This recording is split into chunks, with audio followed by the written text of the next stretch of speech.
ते सरस्वती देवे गौरवाणी प्रचारिणे विशेष शून्यवादी पाश्चात्य देशतारिणे श्रीचैतन्य मनोभीष्टं स्थापितं येन भूतले स्वयं रूपः कदा मह्यं ददाति स्वपदान्तिकं। जय श्री कृष्ण चैतन्य प्रभो नित्यानंद श्री अद्वैत गदाधर श्रीवासादि श्री गौर भक्त वृंद। कृष्ण कृष्ण कृष्ण हरे हरे राम राम हरे हरे। ओम नमो भगवते वासुदेवाय। ओम भगवते वासुदेवाय। ओम नमो भगवते वासुदेवाय। हरे कृष्ण आपण मानकु आजिर भक्तिर शब्द सिंधुर क्लास को स्वागत। हम माने रागानुगा भक्ति विषय चर्चा करथुले एवं आज 16 अध्याय प्रारंभ करिवा। राग शब्दर अर्थात होची आसक्ति एवं यह मध्य विधि भक्तिर अंतर्गत, किंतु एथिरे कौन हुए ना संबंधटा दृढ़ीभूत हो जाए थाए एवं व्यक्ति चाहे कोनती नियम उपरे ଙ୍କର ସେବା ଭଗବାନଙ୍କ ପ୍ରତି ତାର ଆକର୍ଷଣ ସ୍ୱାଭାବିକ ଭାବରେ ହୃଦୟରେ ଉତ୍ପନ୍ନ ହେଇଥାଏ। ତେଣୁ ଏଥିରେ ହଉଛି ସମ୍ବନ୍ଧ। ଆମେ ଗତକାଲି ଆଲୋଚନା କରିଥିଲେ, ଗୋଟେ ହଉଛି ସମ୍ବନ୍ଧାନୁଗା। ତେଣୁ ଅ ଅ କିଛି ବର୍ଣ୍ଣନା କରାଯାଉଛି ଯେ ବାସ୍ତବରେ ଯେମିତି ଭଗବାନଙ୍କ ସହିତ ଆମର କଣ ସମ୍ବନ୍ଧ ରହିଛି। ଯେମିତି ନନ୍ଦ ମହାରାଜ ଯଶୋଦା ମାତା ଅ ଭଗବାନଙ୍କ ସହିତ ପିତା ମାତାଙ୍କର ଆଦର୍ଶ ଦିବ୍ୟ ଭାବ ତାଙ୍କ ପାଖରେ ଦେଖିବାକୁ ମିଳେ। ତେଣୁ ଅ ଏଇ ଯୋଉ ଅ ବାସ୍ତବରେ କେହି ଭଗବାନଙ୍କର ପିତା ମାତା ହେଇପାରିବେନି, କିନ୍ତୁ ଏଇ ଯୋଉ ଅ ଦିବ୍ୟ ଅନୁଭୂତି ଲାଭକୁ ବାତ୍ସଲ୍ୟ ପ୍ରେମ ସମ୍ବନ୍ଧ ଯଶୋଦା ମା ଏମାନଙ୍କର ପୋଷ୍ଟ ଗୁଡାକ ସବୁ ଫିକ୍ସ। ଆମେ ମାନେ ତତ୍ତ ଚରିତ୍ର ଶୁଣିକି ଆମେ ଭାବାବିତ ମାନେ ସେଇ ଭାବରେ ଭାବିତ ହବା ଆମେ ସେମାନଙ୍କର ଆନୁଗତ୍ୟରେ ଭଗବାନଙ୍କୁ ସେଇଭଳି ସେବା ବା ସେଇଭଳି ଭକ୍ତି କରିକି ଆମେ କୃତାର୍ଥ ହୋଇପାରିବା। ଏବଂ ଯେମିତି ଦ୍ୱାରିକାରେ ବୃଷ୍ଣିଗଣ ଦ୍ୱାରିକାବାସୀ ମାନେ ସେମାନେ ମଧ୍ୟ ଭଗବାନଙ୍କୁ ନିଜର ସ୍ୱଜନ ବୋଲି ଭାବୁଥିଲେ ଏବଂ ସେମାନଙ୍କର ସ୍ୱତଃକୃତ ଭାବରେ ଭଗବାନଙ୍କ ପ୍ରତି ପ୍ରେମ କଣ ଥିଲା ଆ ନା ସ୍ୱାଭାବିକ ପ୍ରେମ ବହୁତ ପ୍ରଗାଢ ଥିଲା, ଭଗବାନଙ୍କୁ ନିଜର ବୋଲି ଭାବେ। ତେଣୁ ଏଇ ଯୋଉ ସ୍ୱତଃବୃତ୍ତ ଭଗବାନଙ୍କ ପାଖରେ ପ୍ରେମ, ଏଟା ତାଙ୍କର ଶାଶ୍ୱତ ପାଖରେ ଥିଲା। ଭକ୍ତିର ଯେଉଁ ସ୍ତରରେ ବିଧିବିଧାନ ଅନୁସରଣ କରାଯାଏ ସେ ସ୍ତରରେ ଏଇ ପ୍ରେମର ଆଲୋଚନା କରିବାର ଆବଶ୍ୟକତା ନଥାଏ, କାରଣ ଏହା ଉନ୍ନତ ସ୍ତରରେ ଆପେ ଆପେ ଜାତ ହେବ। ତେବେ ଆମମାନେ ରାଗାନୁଗା ଭକ୍ତିର କଥା ବେଳେ ବେଳେ ଆଲୋଚନା କରୁଥିଲେ, ତେବେ ଗୋଟିଏ କଥା ସ୍ପଷ୍ଟ ଭାବରେ ଜାଣି ରଖିବା ଦରକାର ଯେ ଅନେକ ସମୟରେ ଆମେ ଇସ୍କନରେ ମନରେ ପ୍ରଶ୍ନ ଆସେ ଯେ ଆମେ କେବେ ରାଗାନୁଗା ଭକ୍ତି ଯାଜନ କରିବା ବା ଆମର କେବେ ସେ ଆସିବ, କଣ କିଛି ବୟସ ଥାଏ ବା କିଛି ସମୟ ଥାଏ ନା କୋଉ ସ୍ଥିତିରେ ଆମେ ରାଗାନୁଗା ଭକ୍ତି ଜଣେ ଯାଜନ କରିପାରିବା। ପ୍ରମୋଦାନନ୍ଦ ଗୋପାଳ ପ୍ରଭୁ କିଛି ପ୍ରଶ୍ନ ଅଛି, ହ୍ୟାଣ୍ଡ ରେଜ କରୁଛନ୍ତି। ପ୍ରଭୁଜୀ, ସମ୍ବନ୍ଧାନୁଗା ଯୋଉ ଭକ୍ତିଟା ସେଇଟା ରାଗାତ୍ମିକା ଭକ୍ତି, ସେଇ ଭକ୍ତିଟି କି ଦୁଇଟା ଏକ ସମାନ କି? ଦେଖନ୍ତୁ ଯଦିଓ ମୁଁ ଗତକାଲି ଆପଣଙ୍କୁ ସ୍ପଷ୍ଟ କରିଥିଲି ଯେ ଏଇ ରାଗାନୁଗା ପ୍ରଭୁପାଦ ରାଗାତ୍ମିକା ର ନାଁ ଉଠେଇ ନାହାନ୍ତି, କାରଣ ପ୍ରଭୁପାଦ ରାଗାତ୍ମିକାକୁ ବି ରାଗାନୁଗା ବୋଲି କହୁଛନ୍ତି।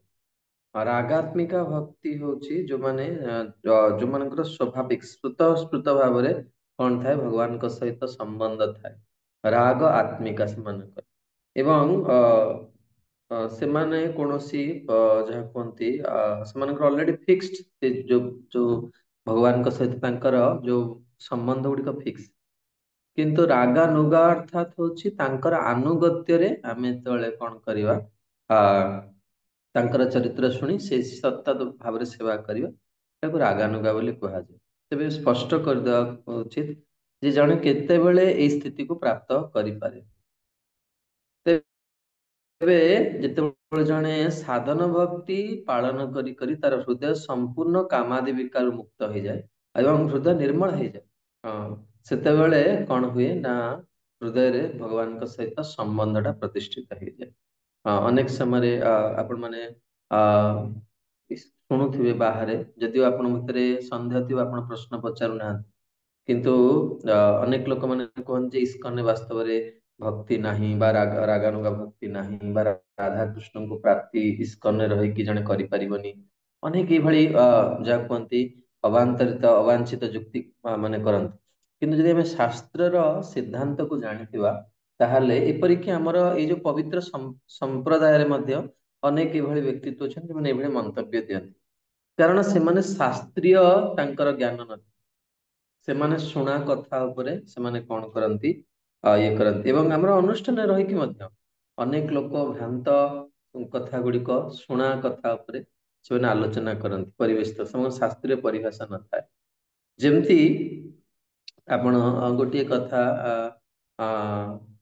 ଆ, ଉଦାହରଣ ପ୍ରଭୁପାଦ ଦିଅନ୍ତି, ବହୁତ ସ୍ପଷ୍ଟ ହେଇଯିବ କଥାଟା।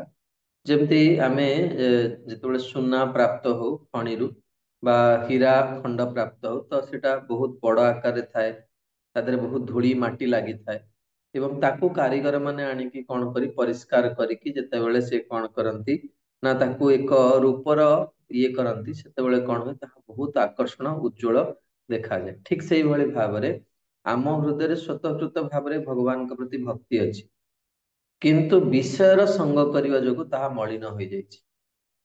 ହଁ, ଏବଂ ସେଇ ମଳିନ ଅନ୍ତଃକରଣକୁ ମଳିନ ଅନ୍ତଃକରଣ ଯେତେବେଳେ କଣ ହୁଏ ସାଧୁ ସଙ୍ଗର ମାନେ ସୁଯୋଗ ପାଏ ଏବଂ ଭଗବାନଙ୍କ ସମ୍ବନ୍ଧରେ ସମ୍ବନ୍ଧ ହୁଏ, ଧୀରେ ଧୀରେ ଧୀରେ ଧୀରେ ହୁଏ କଣ ହୁଏ ନା ସେଟା ଆହୁରି ପରିଷ୍କାର ହେଇଯାଏ। ଯେତେବେଳେ ପରିଷ୍କାର ହେଇଯାଏ ଭଗବାନ ନିର୍ମଳ ଅନ୍ତଃକରଣରେ କଣ ହୁଏ ଭଗବାନ ପରିସ୍ଫୁଟ ହେଇଯାନ୍ତି ଏବଂ ଧୀରେ ଧୀରେ ଧୀରେ ଧୀରେ କଣ ହୁଏ ଏ ସମ୍ବନ୍ଧ ଗୁଡିକ ଜଣା ପଡେ।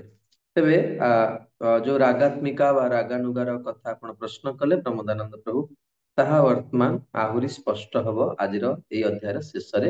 ଧୈର୍ଯ୍ୟର ସହିତ ଶ୍ରବଣ କରନ୍ତୁ।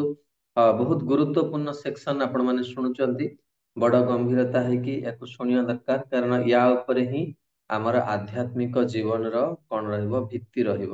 ଏଥିରେ ଆମେ ଆମ ଜୀବନର ଲକ୍ଷ୍ୟକୁ ପାଇପାରିବା ଏଇ 5ଟି ଅଧ୍ୟାୟ ଭିତରେ।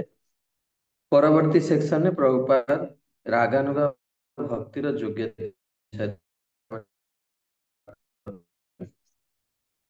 ତେଣୁ ଅ ପୂର୍ବଙ୍କର କଥା କୁହାଗଲା, ଆ, ନନ୍ଦ ମହାରାଜ, ଯଶୋଦା ମାତା, ଦ୍ୱାରିକା ବାସୀ ମାନେ ଏମାନେ ହଉଛନ୍ତି ସବୁ ରାଗାତ୍ମିକା ଭକ୍ତ। ହଁ, ଏବଂ ତାଙ୍କ ଆନୁଗତ୍ୟରେ ଯେତେବେଳେ ଜଣେ କଣ କରେ ପଦାଙ୍କ ଅନୁସରଣ କରିବାକୁ ତାର ମନରେ ଇଚ୍ଛା ହୁଏ, ତାଙ୍କୁ ରାଗାନୁଗା ବୋଲି କୁହାଯାଏ। ତେଣୁ ଅ ଅ, ଏଥିରେ କଣ କୁହାଯାଏ, ଏମାନେ କଣ କରନ୍ତି କଠୋର ଭାବରେ ଅ ବିଧିବିଧାନ ପାଳନ କରନ୍ତି ନାହିଁ, କିନ୍ତୁ ସ୍ୱତଃକୃତ ଭାବରେ ନନ୍ଦ ଯଶୋଦାଙ୍କ ପ୍ରତି ଆକୃଷ୍ଟ ହୁଅନ୍ତି ଏବଂ ସେମାନେ ତାଙ୍କର ପଦାଙ୍କ ଉଦ୍ୟମ ମାନେ ପଦାଙ୍କ ଅନୁସରଣ କରିବା ପାଇଁ ଉଦ୍ୟମ କରନ୍ତି। ତେଣୁ ଏହାକୁ ଏଇ ଯୋଉ କ୍ରମ ବିକାଶକୁ ରାଗାନୁଗା କୁହାଯାଏ। କିନ୍ତୁ ପ୍ରଭୁପାଦ ଭାବରେ ଲେଖୁ ଆମକୁ କୁ ହେବ ଯେ ଭୌତିକ ବନ୍ଧନରୁ ମୁକ୍ତ ନହେବା ପର୍ଯ୍ୟନ୍ତ ବ୍ରଜବାସୀ ମାନଙ୍କର ପଦାଙ୍କ ଅନୁସରଣ କରିବାର ଔତ୍ସୁକ ସମ୍ଭବପର ନୁହେଁ। ବୈଧି ଭକ୍ତି ଅନୁସରଣରେ ଅନର୍ଥ ନିବୃତ୍ତି ନାମକ ଏକ ସ୍ତର ରହିଛି, ଯାହାର ଅର୍ଥ ହଉଛି ଭୌତିକ ବନ୍ଧନର ବିଲୋପ। ସମୟ ସମୟରେ କାହାରିକୁ ଏଇଭଳି ପ୍ରେମପୂର୍ଣ୍ଣ ପ୍ରେମର ଅନୁସରଣ କରୁଥିବାର ଦେଖାଯାଏ, ମାତ୍ର ବାସ୍ତବ କ୍ଷେତ୍ରରେ ସେ ଅନର୍ଥ ବା ଅବାଞ୍ଛିତ ଅଭ୍ୟାସରୁ ମୁକ୍ତ ନୁହେଁ। ଅନେକ ଆମର ଏଇ ଆଧ୍ୟାତ୍ମିକ ଜୀବନରେ ଦେଖାଯାଏ, ଅନେକ ଏଇ ଜିନିଷ ପ୍ରତି ଆସକ୍ତ ହୁଅନ୍ତି ଏବଂ କିନ୍ତୁ ବେଳେ ବେଳେ ଏହାର ବହୁତ ବିକୃତ ଯାହା କୁହନ୍ତି ଆପଣ ମାନେ ସମାଜରେ ଦେଖୁଥିବେ, ଯେମିତି ଅନେକ ସାଧୁ ମାନେ ପୁରୁଷ ଲୋକ ହେଇକି ସେମାନେ ନାରୀ ମାନଙ୍କ ଭଳି ଲୁଗା ପିନ୍ଧିକି ସେମାନେ ଭାବନ୍ତି ଯେ ଆମେ ଗୋପୀ ହେଇଯିବୁ। ମାନେ ସେମାନଙ୍କର ବହୁତ ପ୍ରକାର କଣ ଥାଏ ମାନସିକ ମାନେ ବିକାର ଥାଏ। କିନ୍ତୁ ଏହାକୁ ସେମାନେ କଣ କରନ୍ତି ନା ଭକ୍ତିର ପରିଭାଷା ଦେଇକି ସମାଜରେ ବିଭ୍ରାନ୍ତ କରନ୍ତି। ମାନେ ବର୍ତ୍ତମାନ ଏଠି ପ୍ରତି ମୁହୂର୍ତ୍ତରେ ପ୍ରତି କ୍ଷେତ୍ରରେ ଜଣେ ଜଣେ ଭଗବାନ ବାହାରିବେ। ଏବେ ବି ଜଣେ କଳ୍କି ଭଗବାନ ବାହାରିଛନ୍ତି। ତେଣୁ ଇଏ ଜଗତରେ ଏଇଟା ସ୍ୱାଭାବିକ ଜିନିଷ। କିନ୍ତୁ ଆମେ ମାନେ ବିଶେଷ କରି ଯୋଉମାନେ ଅଧ୍ୟାୟ କରୁଛେ, ଆମେ ମାନେ ପ୍ରକୃତରେ ଜାଣିବା ଦରକାର ଯେ ଏଇ ଯୋଉ କନସେପ୍ଟ ଟା କଣ, କେମିତି ହୁଏ। ଯଦି ଏଟାକୁ ଆମେ ନ ଜାଣିବା ତାହେଲେ ଆମର ବିଶ୍ୱାସ ବି ଆସିବନି। ବେଳେ ବେଳେ ଆମେ ଶୁଣୁଥିବା ଯେ କିଏ 10 ବର୍ଷ ବ୍ରହ୍ମଚର୍ଯ୍ୟ ପାଳନ କଲେଣି, କିଏ 20 ବର୍ଷ ପାଳନ କଲେଣି, କିଏ ପୁରା ବହୁତ ସୁନ୍ଦର ଭାବରେ ନାମ କରୁଥିବେ, କିନ୍ତୁ ଆମେ 15-20 ବର୍ଷ ରହିଲା ପରେ ବି ଆମର ବ୍ରହ୍ମଚର୍ଯ୍ୟ ଆମେ ରହିପାରୁନୁ।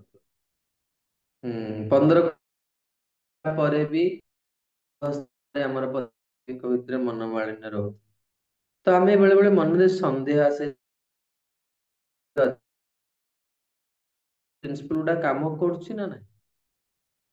ତାହେଲେ କଣ ହବ, ଯେତେବେଳେ ଆମର ବିଶ୍ୱାସ କମ ହବ, ତାହେଲେ ଆମେ କଣ ହବ ନା ଅନ୍ୟ ସଂସ୍ଥା ମାନଙ୍କ ଠାରୁ, ଅନ୍ୟ ସାଧୁ ମାନଙ୍କ ଠାରୁ ଆମେ ଶୁଣିବାକୁ ଆମର ମନ କଣ ହବ, ଲୋଭଜାତ ହବ। ଦେଖନ୍ତୁ କୋଉଠୁ ଶୁଣିବା କିଛି କ୍ଷତି ନାହିଁ, କିନ୍ତୁ ପ୍ରଥମେ ନିଜର ଫଣ୍ଡାମେଣ୍ଟାଲ କନସେପ୍ଟ କ୍ଲିୟର ହବା ଦରକାର। ଆଉ ଯେତେବେଳେ ଫଣ୍ଡାମେଣ୍ଟାଲ କନସେପ୍ଟ କ୍ଲିୟର ଥିବ, ଜଣେ ଅନ୍ୟ ପାଖରୁ ଶୁଣିବ ହିଁ କାହିଁକି, କାରଣ ତାର ଲକ୍ଷ୍ୟ ତ ସ୍ଥିର ଅଛି ନା। ହଁ, ଯେମିତି ଗୋଟେ ବହୁତ ସୁନ୍ଦର ପ୍ରଭୁପାଦ ଉଦାହରଣ ଦିଅନ୍ତି। ଗୋଟେ ଜାଗାରେ ସ୍କୁଲ ଛୁଟି ହେଲା, ଜଣେ ନାରୀ ଛିଡା ହେଇଛି, ସେ ବହୁତ ସୁନ୍ଦର ସୁନ୍ଦର ପିଲା ଅଛନ୍ତି, କିନ୍ତୁ ସିଏ ତା ନିଜ ପୁଅକୁ ଖୋଜିବ। ତା ପୁଅ ଯେମିତି ହେଇଥାଉ ନା କାହିଁକି, ସେ ତା ପୁଅକୁ ଖୋଜିବ, ତା ପୁଅକୁ ନେଇକି ସେ ଘରକୁ ଆସୁଛି। କଣ ଯୋଉ ଗୋଟେ ସୁନ୍ଦର ପିଲା ଦେଖିଲେ କାକେଇକି ନେଇ ଆସୁଛି ନା କଣ। ସେମିତି ଆମେ ଜୀବନରେ କଣ ହବା ଦରକାର, କିଏ କଣ କହୁଛି କଣ କରୁଛି ସେଥିରେ କେବେ ବିଚଳିତ ହବା କଥା ନୁହେଁ। ଆମେ ପ୍ରଥମେ ସିଦ୍ଧାନ୍ତ ଜାଣିବା ଦରକାର ଏବଂ ନିଜ ସ୍ଥିତିକୁ ଜାଣିବା ଦରକାର, ଯେ ମୋର ଶରୀରରେ ରଜଗୁଣର ପ୍ରାବଲ୍ୟ ରହିଛି ନା ତମ ଗୁଣର ପ୍ରାବଲ୍ୟ ରହିଛି, ନା ମୁଁ ସତ୍ୱ ଗୁଣରେ ଅଛି। କାରଣ ସତ୍ୱ ସଞ୍ଜାୟତେ ଜ୍ଞାନ, ସତ୍ୱ ଗୁଣକୁ ଆସିବା ପାଇଁ ଆମମାନେ ଏଇ ସବୁ ବ୍ୟବସ୍ଥା ପ୍ରଭୁପାତ କରିଛନ୍ତି। ଆପଣ ମାନେ ତାର ଯାହାକୁ ଆଜ୍ଞାର ପାଳନ କରୁଛୁ। ତେଣୁ ଯେତେବେଳେ ରଜତମ ଗୁଣ ରହିବ, ସେତେବେଳେ ଶରୀରରେ କଣ ହବ, ଅନେକ ପ୍ରକାର ଭୁଲ ଭାଲ, ଯାହା କହନ୍ତି ଭୁଲ କାର୍ଯ୍ୟ ଅନୁଷ୍ଠିତ, ଏବଂ ସେତେବେଳେ ଆମର କଣ ହବ, ମନ ଭଗବାନଙ୍କ ପାଖରେ ସବୁ ସମୟରେ ଲାଗିବ। ତେଣୁ ଅନର୍ଥ ନିବୃତ୍ତି ନ ହେବା ପର୍ଯ୍ୟନ୍ତ ଏଇ ପ୍ରେମ ବିଷୟରେ କେବଳ ପ୍ରଚୁର ଭାବରେ ଶୁଣିବା ଦରକାର। ଆଉ ଶୁଣିଲା ମାନେ କଣ ହବ ନା, ଯାହାର ଯୋଉ ପ୍ରତି ଆକର୍ଷଣ ଥିବ, ତ ସେଇ ବିଷୟକୁ ଶୁଣିବାକୁ ବହୁତ ଭଲ ଲାଗେ। ଯେମିତି କଥା ବହୁତ ହଉଛି, କିନ୍ତୁ ସେଇ କଥା ଭିତରେ ଯେତେବେଳେ ମା ଯଶୋଦାଙ୍କର କଥା ଆସେ, ମନଟା ପୁରା ଖୁସି ହେଇଯାଏ। କାରଣ ମୋର ବାତ୍ସଲ୍ୟ ଭାବ ପ୍ରତି ବହୁତ ଆକର୍ଷଣ ରହିଛି। କଥା ଅନେକ ଅଛି, ଯେତେବେଳେ ଭଗବାନଙ୍କର ଦାସ୍ୟ ଭକ୍ତ ମାନଙ୍କ ଚରିତ୍ର ଆସେ, ମୋ ମନ ଖୁସି ହେଇଯାଏ। ଭଗବାନ କେତେ କରୁଣାମୟ। ଯେତେବେଳେ ସଖା ମାନଙ୍କର କଥା ଆସେ, ମୁଁ ଆଶ୍ଚର୍ଯ୍ୟ ହେଇକି ତାକୁ ଶୁଣେ। ବା ଯେତେବେଳେ ଭଗବାନ ତାଙ୍କ ପ୍ରିୟଜନ ମାନଙ୍କର କଥା ହୁଏ, ମୋ ମନ ଗଦଗଦ ହେଇଯାଏ ତାକୁ ଶୁଣି। ତେଣୁ କଥା ମାଧ୍ୟମରେ ହିଁ ଏଇ ସମ୍ବନ୍ଧ ଟା କଣ ହବ, ଯେତେବେଳେ ଅନ୍ତଃକରଣ ପରିଷ୍କାର ହେଇଯିବ, ନିର୍ମଳ ହେଇଯିବ, କଥା ମାଧ୍ୟମରେ ହିଁ ତାହା ପ୍ରଥମେ ଆକର୍ଷଣ ଜଣା ପଡିବ। ଆଉ ତାକୁ ତାପରେ କଣ ହବ ନା, ଗୁରୁ ତାକୁ କଣ କରିବେ ନା ତୁମକୁ ଜଣ ଗୁରୁ କେମିତି, ଯଦି ଯେମିତି ପ୍ରଥମେ ତ ପରିଷ୍କାର ଦେବେ କେମିତି, ଗୋଟେ ବହୁତ ସୁନ୍ଦର ଉଦାହରଣ ଦିଆଯାଉଛି, ୟାକୁ ଆପଣ ମାନେ ଲେଖି ରଖିବା ଦରକାର। ରାଗାନୁଗା ସ୍ଥିତିର ଇଏ ହଉଛି ସବୁଠୁ ବଡ ପ୍ରମାଣ ଯେ ଆମେ ତ ଜାଣିପାରିବା, ଗୁରୁ କାହିଁକି କହିବେ।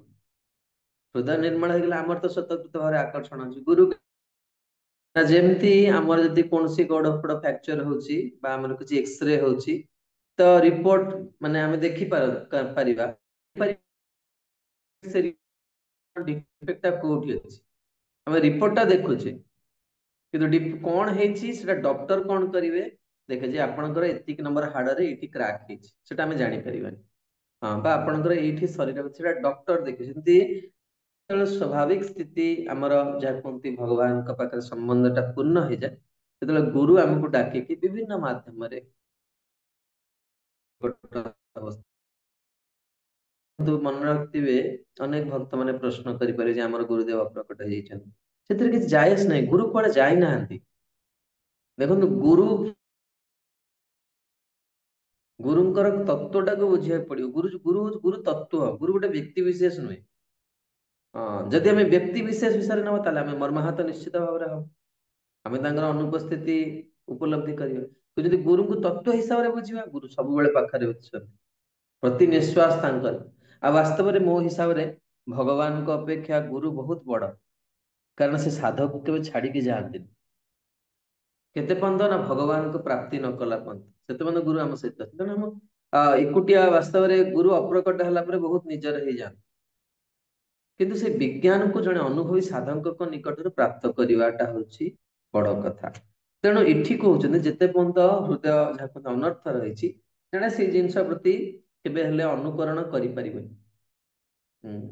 ତାପରେ କୁହାଉଛନ୍ତି ଆ ବେଳେ ବେଳେ କେହି କେହି ଭକ୍ତ ନିଜକୁ ଯଶୋଦା ନନ୍ଦ ବୋଲିକି ଘୋଷଣା କରେ। ସାଧାରଣତଃ ଜନସମାଜରେ ଏଇଭଳି ଆପଣ ଅନେକ ଦେଖିବେ, ବହୁତ ଲୋକ ଭାରତ ବର୍ଷରେ ମୀରାବାଇ ହେଇକି ବୁଲନ୍ତି। କିନ୍ତୁ ମୀରାବାଇ କଣ କରିଥିଲେ ନା, ମୀରାବାଇ ହେଇକି ବୁଲିବା ବହୁତ କଥା, ମାନେ ସୁନ୍ଦର ଶାଢୀ ପିନ୍ଧିକି ଇଏ ପିନ୍ଧିକି ଭଜନ ଗାଇବା ଭଲ କଥା। କିନ୍ତୁ କେତେ ସମୟ ମୀରାବାଇ ସ୍ଥିତିରେ ରହିପାରିବେ? ମୀରାବାଇଙ୍କର ଭଜନ ଶୁଣିଛନ୍ତି ନା, मेरे तो गिरिधर गोपाल दूसरो ना कोई, ଯାକେ ସିର पर मोर मुकुट सो मेरो पति होई। ଆମ ମନ ପା ଗୋଟେ ସୁନ୍ଦର ପୁରୁଷ ଦେଖିଲେ ସାଙ୍ଗେ ସାଙ୍ଗେ ଆକର୍ଷିତ ହେଇଯିବ। ଭାବିବ ମୁଁ ଟିକେ ଡିସିସନ ଟା ଶୀଘ୍ର ନେଇଗଲି, ଆଉ ଟିକେ ସମୟ ଅପେକ୍ଷା କରିଥିଲେ ମତେ ଭଲ ବର ମିଳିଥା। ମୀରା ହବା କଣ, ମୀରା ମୀରା ହବା କଣ ଛୋଟିଆ ଜିନିଷ ନା କଣ? ତେଣୁ ଏଠି ବେଳେ ବେଳେ କେହି କେହି କିନ୍ତୁ ସେମାନଙ୍କର କଣ ପାର୍ଥିବ ଯୌନ ଜୀବନର ଘୃଣ୍ୟ ଆକର୍ଷଣ ସେମାନଙ୍କ ନିକଟରେ। ପ୍ରାୟ ଆପଣ ମାନେ ସମସ୍ତେ ଦେଖୁଥିବେ ଜାଣୁ କଥା ଗୁଡିକୁ ବହୁତ ପରିଷ୍କାର କରି ଗ୍ରନ୍ଥ ବିଜ୍ଞାନ। ମୁଁ ଥରେ ଭୁବନେଶ୍ୱରରେ ଯେତେବେଳେ ଧଳା ପିନ୍ଧୁଥିଲି, ମୁଁ ଅଟୋରେ ଯିବା ଆସିବା କରେ। ଆ ମୁଁ ଯାଉଛି, ମତେ ଥରେ ଅଟୋରେ ଜଣେ ପଚାରିଲେ, କହିଲେ ବାବା ଆପଣଙ୍କର ବିବାହ କରିବାକୁ ଇଚ୍ଛା ହଉନି? ମୁଁ କହିଲି ଭାଇ ତୁମ ଶରୀର ରକ୍ତ ମାଂସରେ ଗଠିତ, ମୋ ଶରୀର ଟା କଣ ଅମୃତରେ ଗଠିତ ନା? ତୁମର ଯେମିତି ଡିଜାयर ଇଚ୍ଛା ହଉଛି ମୋର ବି ଇଚ୍ଛା ହଉଛି, କିନ୍ତୁ ତୁମେ ତୁମ ଇଚ୍ଛା ଟାକୁ କଣ କରିବ, ନିୟନ୍ତ୍ରଣ କରିବାର ରହସ୍ୟକୁ ଜାଣିବ। ଇଚ୍ଛା ମୋ ଭିତରେ ବି ହଉଛି, ତୁମ ଭିତରେ ଯଦି ସେ ଇଚ୍ଛା ଗୁଡା ଅଛି, ମୋ ଭିତରେ ବି ଇଚ୍ଛା ଅଛି, କିନ୍ତୁ ତୁମେ ତୁମ ଇଚ୍ଛା ଟା କଣ କଲ ନା ମାନେ ଭୁଲ ଉପାୟରେ ତାକୁ ଚରିତାର୍ଥ କଲ। ସେଇ ଇଚ୍ଛାକୁ ଆମେ ସଦୁପାୟରେ ଚରିତାର୍ଥ କଲେ ଆମ ମନ ନିୟନ୍ତ୍ରଣ ହେଇଗଲା। ଆଉ ଏଇଟା କୌଣସି ମ୍ୟାଜିକ ନୁହେଁ, ତୁମେ ବି କର ତୁମର ବି ହେଇଯିବ। ମୁଁ ସେ ଏକାଥରେ ଗୋଟିଏ ପଦ କଥାରେ ପୁରା ଚୁପ୍ ହେଇଗଲା। କାରଣ ତୁମ ଭିତର ପବିତ୍ରତା କେତେ ଅଛି, କେତେ ନିର୍ଭରଶୀଳତା ରହିଛି, ତାହା ଶ୍ରୋତା ମାନଙ୍କ ହୃଦୟକୁ କଣ କରିବ, ଆଲୋଡ଼ନ ସୃଷ୍ଟି କରିବ। ଭଗବାନ ସମସ୍ତଙ୍କ ହୃଦୟରେ ପରମାତ୍ମା ରୂପରେ ଅଛନ୍ତି। ତେଣୁ ସିଏ ସେଇ ହିସାବରେ କଣ କରିବେ ନା ରେସିପ୍ରୋକେଟ କରିବେ। ତେଣୁ ବେଳେ ବେଳେ ସେମାନେ କଣ କରନ୍ତି, ସ୍ଵର୍ଗୀୟ ପ୍ରୀତିର କଥା, ପ୍ରେମର କଥା ଅନୁକରଣ କରନ୍ତି, କି ଏହା ମୂଲ୍ୟହୀନ ଅଟେ। କେବେ ହେଲେ ଗୋପୀ ମାନଙ୍କର ଯୋଉ ପ୍ରୀତି, ଏହା ଜଣେ ସ୍ୱତଃପୃତ ଭାବରେ ଯେତେବେଳେ ସେ ଆକୃଷ୍ଟ ହୁଏ, ତାର କଣ ହୁଏ ନା ଏ ସଂସାରର ଚିହ୍ନ ବର୍ଣ୍ଣ ଦେଖାଯିବ। ଯୋଉମାନେ ଗୋପୀ ଭାବ ପ୍ରତି ଆକୃଷ୍ଟ, ସଂସାର ଦେଖନ୍ତୁ ଗୋପୀ ଭାବ ପ୍ରତି କିଏ ଆକୃଷ୍ଟ ହେଲେ?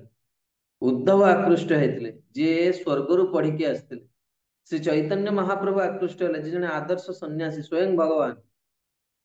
ଗୋପୀ ମାନଙ୍କ ପ୍ରତି ଆକର୍ଷଣ ଏଇଟା ଗୋଟେ ଛୋଟିଆ ଜିନିଷ ନୁହେଁ। କି ଚୁଡ଼ି ଶଙ୍ଖା ବା ଯୋଉ ମାନେ ଆଜିକାଲି ଯୋଉ ଗୋପୀ ଡ୍ରେସ ମିଳୁଛି ତାକୁ ପିନ୍ଧିଦେଲେ କେହି ଗୋପୀ ହେଇଯାନ୍ତି। ଗୋପୀ ମାନଙ୍କର ଯେତେବେଳେ ଆହାର ନିଦ୍ରା ଭୟ ମୈଥୁନ କମ୍ପ୍ଲିଟଲି ଜିରୋ ହବ, ସେତେବେଳେ ଗୋପୀ ମାନଙ୍କର ଶରୀରର ସୁଖ ନଥିଲା। କେବେ ଶୁଣିଛନ୍ତି ଗୋପୀ ମାନେ ବସି ସୁନ୍ଦର ପ୍ରସାଦ ପାଇଛନ୍ତି? ସେଥିଲାଗି କବିରାଜ ଗୋସ୍ୱାମୀ ଲେଖିଲେ ରୂପ ସନାତନଙ୍କ ବିଷୟରେ, ଆଜନ୍ମ ଜିହ୍ୱାଏ ନାଦେଲ ରସେର ସ୍ପର୍ଶ, କେବେ ରୂପ ସନାତନ ଭଲ ଖାଇଛନ୍ତି ଏଟା ଶୁଣା ଯାଇନି। ଆଉ ବହୁତ ସୁନ୍ଦର କଥା, ଆମେ ଚୈତନ୍ୟ ଚରିତାମୃତରେ ଏଇ ଯୋଉ ପ୍ରସଙ୍ଗ ଗୁଡିକ ଆପଣ ବହୁତ ସ୍ପଷ୍ଟ, ଆପଣ ଯେତେବେଳେ ଭକ୍ତିରେ ଅଗ୍ରଗତି କରିବେ, ଏଇ ବିଷୟ ହଉଛି ଆମର ଜୀବନ, ଏଇଥିପାଇଁ ଆମେ ସାଧୁ ହେଇଛେ। ଗୋଟେ ବହୁତ ସୁନ୍ଦର ପ୍ରସଙ୍ଗ ଅଛି, ସେଥିରେ ବର୍ଣ୍ଣନା କରାହେଇଛି, ଯଦି ବୃନ୍ଦାବନରୁ କେହି ଆସନ୍ତି ଓଡିଶାକୁ, ପୁରୀକୁ, ଯେତେବେଳେ ମହାପ୍ରଭୁ ତାଙ୍କୁ ପଚାରନ୍ତି କେଇଛେ ଆଛେ ମୋର ରୂପ ସନାତନ, ମୋର ରୂପ ସନାତନ କିଭଳି ଅଛନ୍ତି, ମୋର ରୂପ ସନାତନ। କାହିଁକି ନା ପ୍ରଧାନମନ୍ତ୍ରୀ ଅର୍ଥମନ୍ତ୍ରୀ ପଦକୁ ତ୍ୟାଗ କରିକି ଆଜି ଯାହା କୁହନ୍ତି ବୃକ୍ଷ ତଳେ ଶୋଉଛନ୍ତି। କେଇଛି ତାର ଭଜନ, କିଭଳି ସେମାନେ ଭଜନ କରୁଛନ୍ତି। ଯେତେବେଳେ ଆମକୁ ଦେଖିବେ କେତେବେଳେ ପଚାରିବେନି ପ୍ରଭୁ କେମିତି ଅଛନ୍ତି। ବିରକ୍ତ ମାନଙ୍କୁ ପ୍ରଶ୍ନ ହବା ଦରକାର, ଆପଣଙ୍କର ଭଜନ କେମିତି ଅଛି। ଯଦି ଭଜନ ଠିକ ଅଛି ତାହେଲେ ଆମେ ଠିକ ଅଛୁ ଏବଂ ସଂସାରକୁ ଠିକ କରିପାରିବୁ। ଯଦି ଆମର ଭଜନ ଠିକ ନାହିଁ, ତାହେଲେ ଆମ ନିଜର ତ କଲ୍ୟାଣ କରିପାରୁନାହାନ୍ତି, ସଂସାର କାହାର କଲ୍ୟାଣ କରିବ। ତେଣୁ ସେତେବେଳେ ସେମାନେ କୁହନ୍ତି ଯେ ମାନେ शुष्क रुटी चଣା चुबाए भोग परिहरी। रूप सनातन केमती भजन करते? सुखा रुटी सनातन गोसाई मास जाक ପାଇଁ कौन କରୁଥିଲେ ନା ରୁଟି ମାଗିକି ନେଇ ଆସୁଥିଲେ, ତାକୁ ବ୍ରଜ ରଜରେ କଣ କରୁଥିଲେ ରଖି ଦଉଥିଲେ, ଯେତେବେଳେ ଭୋକ ଲାଗୁଥିଲା ସେଥିରୁ ଗୋଟେ କାଢୁଥିଲେ। ଆଉ ସେ ଆଜିକାଲି ସେ କଥା କି ଅନୁକରଣ କରିବା କଥା ନୁହେଁ ବା କରିପାରିବେ ହିଁ ନାହିଁ। ତ ଏଇଭଳି ଭାବନା ଅଛି, ମାନେ କେବେ ହେଲେ ବି ସେମାନେ କଣ କରନ୍ତି, ଭଲ ଖାଇନାହାନ୍ତି। ତାହେଲେ ଆପଣ କହିବେ ଶରୀର ନିର୍ବାହ କେମିତି କରୁଥିଲେ? ନା ଯେତେବେଳେ ମନ ଯେତେବେଳେ ପବିତ୍ର ଥାଏ ସେତେବେଳେ କଣ ହୁଏ, ଏଇ ଆହାର ଆଉ ନିଦ୍ରା ଏହାକୁ କଣ କରେ ଆତ୍ମା, ଇଏ ମାନେ ସେଥିରେ ଏତେ ଆବଶ୍ୟକ ପଡେନି। ବହୁତ କମ ଖାଦ୍ୟରେ ସନ୍ନ୍ୟାସୀ ମାନେ ବହୁତ କମ ଖାଆନ୍ତି। ତାପରେ ଜଣେ ହାକୁଡି ମାରିପାରିବେନି, ହାକୁଡି ମାରିଲେ ତ ଧର୍ମ ନଷ୍ଟ ହେଇଗଲା। ହଁ, ହାକୁଡି ମାରିବା ମାନେ ହଜମ ହେଇ ଶୋଇପାରିବନି 3 ଘଣ୍ଟାରୁ ଅଧିକ। ସେଥିଲାଗି ତ୍ୟକ୍ତ୍वा ତୁନ୍ନ ଅଶେଷ ମଣ୍ଡଳପତି ଶ୍ରେଣୀମ୍ ଭୂତ୍ୱା ଦୀନ ଗଣେଶ କୋ କରୁଣୈଥା ବନ୍ଦେ ରୂପନ ଶ୍ରୀଜୀବ ଗୋପାଳ। ଏଇ ସ୍ଥିତିରେ କଣ ହୁଏ, ଏଇ ଯୋଉ ଦିବ୍ୟ ସ୍ଥିତିକୁ ଯେତେବେଳେ ଜଣେ ଯିବ, ଯେତେବେଳେ ଆହାରର କଣ ଥିବ ନା ସମସ୍ୟା ନଥିବ, ନିଦ୍ରାର ସମସ୍ୟା ନଥିବ, ସେତେବେଳେ ସେ ଯାଇକି ଭଗବାନଙ୍କର ଲୀଳାର ଆସ୍ୱାଦନ କରିପାରିବ। ଆଉ ଗାଣ୍ଡୁଏ ଖାଉଛି, ଆଉ ଯଦି ଆଉ ଏସି ରୁମ ରେ ବସିଛି, ଆଉ ଲୀଳା କଥା କୋଉ ଜାଣିବାକୁ ପଡିବ, 1 ନମ୍ବର ଠକ ସେ ଲୋକ। ମତେ ଜଣେ ମୋ ଭକ୍ତ ମୋ ପାଖକୁ ଗୋଟେ ଭିଡିଓ ପଠେଇଥିଲେ, ସେ ଇସ୍କନ ର ବିରୁଦ୍ଧରେ କହୁଥାନ୍ତି। ଏବଂ ସେ କହୁଥାନ୍ତି ଯେ ମୁଁ ହଉଛନ୍ତି ମାନେ ମୁଁ ତାଙ୍କୁ କହିଲି ପ୍ରଭୁ ମୁଁ କାହାର ନିନ୍ଦା କରିବା ପାଇଁ ନାହିଁ, ବହୁତ କ୍ଷୁଦ୍ର ଲୋକ, କିନ୍ତୁ ଆପଣ ବସିଛନ୍ତି ଆଉ 30 ଜଣ ମାତାଜୀ ବସିଛନ୍ତି ତାଙ୍କ ପାଖରେ, ଏପଟେ ପୁରୁଷ ଲୋକ ବି ବସିଛନ୍ତି, ମାତାଜୀ ମାନେ ବି ବସିଛନ୍ତି। ଗୋସ୍ୱାମୀ ମାତାଜୀ ମାନଙ୍କ ପାଖରେ ବସିକି ଏଇ ସବୁ କଥା କହୁଥିଲେ କହିଲେ, ଏସି ରୁମ ରେ ବସିଛ ତୁମେ, ଏସି ରୁମ ରେ ବସିକି ପୁଣି ବୃନ୍ଦାବନରେ ପୁଣି ଯିଏ ଗୋପୀ ଭାବରେ ଥିବ, ସିଏ ଗୋପୀ ମା କୃଷ୍ଣ ଚିନ୍ତା, କୃଷ୍ଣ ସୁଖ ପାଇଁ ତାଙ୍କର ଜୀବନ। ତେଣୁ ଏଇ ସବୁ କନସେପ୍ଟ ଗୁଡା ଆମର ପୁରା କ୍ଲିୟର ରହିବା ଦରକାର, ତାହା ଫଳରେ ଆମେ ନିର୍ବିଘ୍ନରେ କଣ ହବା ନା ଏଇ ସ୍ଥିତିକୁ ଯାଇପାରିବା। ତେବେ ଆସନ୍ତୁ ଯୋଗ୍ୟତା ବିଷୟରେ ଆଉ ଶୁଣିବା।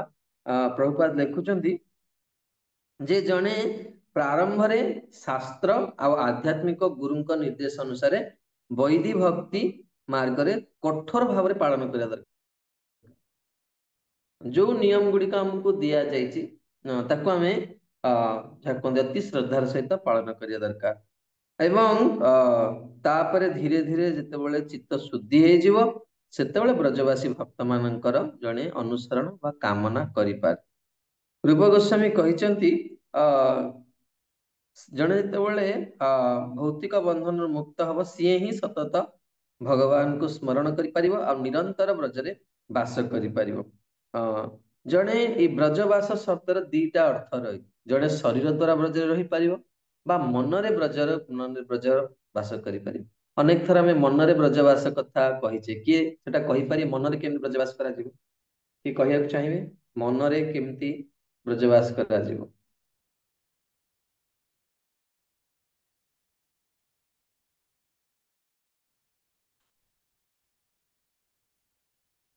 ଦେଖନ୍ତୁ ହଁ, ମନରେ ସେଇମାନେ ବୃନ୍ଦାବନରେ ରହିପାରିବେ। କେମିତି ନା ବୃନ୍ଦାବନରେ ଦୀନବନ୍ଧୁ ପ୍ରଭୁ କୋଉମାନେ ବୃନ୍ଦାବନ ଯାଇଛନ୍ତି ହ୍ୟାଣ୍ଡ ରେଜ କଲେ?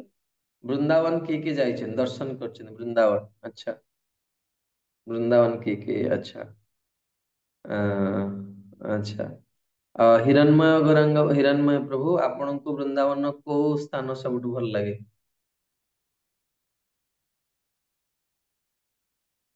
ହିରଣ୍ମୟ ପ୍ରଭୁ, ରାଧିକା ମାତାजी।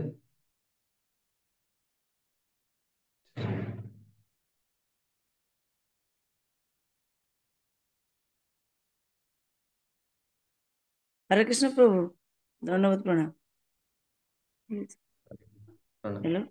हाँ हाँ प्रभु, ହଁ କୁହନ୍ତୁ ବୃନ୍ଦାବନ। ମାତାଜୀ। ହଁ ପ୍ରଭୁ, ওই ବୃନ୍ଦାବନରେ ମତେ ସେଇ ରମଣ ରେତିଟା ଭଲ ଲାଗୁଥିଲା, ଭଲ ଲାଗିଛି ପ୍ରଭୁ। ବହୁତ ସୁନ୍ଦର, ବହୁତ ସୁନ୍ଦର, ଠିକ ଅଛି। हाँ, प्रमोदानंद गोपाल प्रभु। प्रभु जी राधा रमण भगवान। गायत्री माता जी।